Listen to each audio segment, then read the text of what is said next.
नमस्कार मित्रांनो, मुख्यमंत्री लाडकी बहीण योजनेअंतर्गत करोडो जणांनी फॉर्म भरले होते आणि करोडो फॉर्म ॲप्रूव्ह झाले आहेत. तुमचासुद्धा फॉर्म मंजूर झाला असेल, ॲप्रूव्ह झाला असेल तर हा व्हिडिओ तुमच्यासाठी महत्त्वपूर्ण आहे. आता लाडक्या बहिणी योजनेचे पैसे हे 17 ऑगस्ट रोजी DBT मार्फत बँक खात्यात सरकार जमा करणार आहे.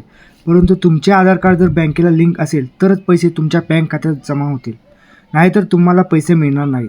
आता तुम्ही म्हणाल, आमचे आधार कार्ड बँकेला लिंक आहे का नाही, हे कसे चेक करायचे?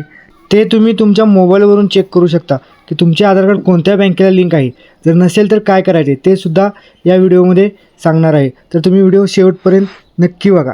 जर तुम्ही चॅनलवर नवीन असाल तर व्हिडिओला लाईक करा, चॅनलला सबस्क्राईब करा. चला तर मग व्हिडिओ सुरू करूया. सर्वात प्रथम आपल्याला गुगलवर यायचं आहे. गुगलवर आल्यानंतर टाईप करायचं आहे myAadhar.uidai.gov.in. हे टाईप केल्यानंतर इथं जी पहिली वेबसाईट येईल त्याच्यावर क्लिक करायचं आहे. माय आधार UIDAI अशी ही वेबसाईट ओपन होईल. इथे आपल्याला अंगठ्याचं चिन्ह दिसते, त्याच्याखाली लॉग इन चिन्ह दिसते. त्या लॉग इन बटनावर क्लिक करायचं आहे. लॉग इन बटनावर क्लिक केल्यानंतर इथे आपल्याला एंटर आधार नंबर असा कॉलम दिसतोय. त्याच्याखाली एंटर कॅप्चा, ह्या बॉक्समध्ये जो कॅप्चा आहे तो टाकायचा आहे. नंतर लॉग इन विथ OTP हा ऑप्शन आहे. सर्वात प्रथम आपण आधार नंबर टाकून घेऊ. आधार नंबर टाकल्यानंतर इथं जो कॅप्चा दिसतोय बॉक्समध्ये तो टाकायचा आहे. विथ OTPवर क्लिक करायचं आहे. लॉग इन विथ OTPवर क्लिक केल्यानंतर एंटर OTP हा ऑप्शन, OTP टाकल्यानंतर लॉग इन ऑप्शनवर क्लिक करायचं आहे. तर आपल्याला इथे लॉग इन झालेलं आहे. इथे लॉग इन झाल्यानंतर इथे वेगवेगळे ऑप्शन आहेत. याच्यामध्ये आपणाला बँक सीडिंग स्टेटस हा ऑप्शन सिलेक्ट करायचा आहे. तर मित्रांनो, इथं आलेलं आहे, congratulation, your Aadhaar bank mapping has been done. However the bank account seeded with Aadhaar is inactive.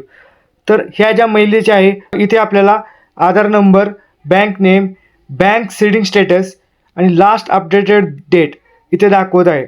बघू शकता तुम्ही इथं बँकेचे नाव आलेले आहे आणि खाली बँकेचं सीडिंग स्टेटस दाखवत आहे इनॲक्टिव्ह.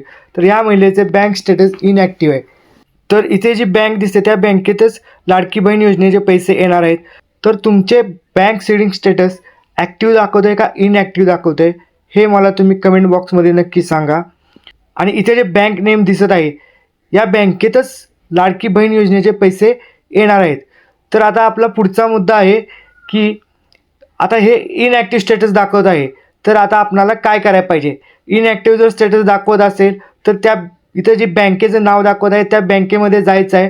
त्या बँकेमध्ये गेल्यानंतर तिथं एक फॉर्म भरून द्यायचा आहे आणि आधार DBT लिंक करून घ्यायचं आहे. दुसरा ऑप्शन म्हणजे तुम्ही पोस्टामध्ये जाऊन जे पोस्टाचे जे डिजिटल अकाउंट आहे ते काढू शकता. ते 2-3 दिवसात चालू होऊन जाईल. अशा प्रकारे हा महत्त्वपूर्ण व्हिडिओ होता. अशाच महत्त्वपूर्ण व्हिडिओसाठी चॅनेलला सबस्क्राईब करा. धन्यवाद.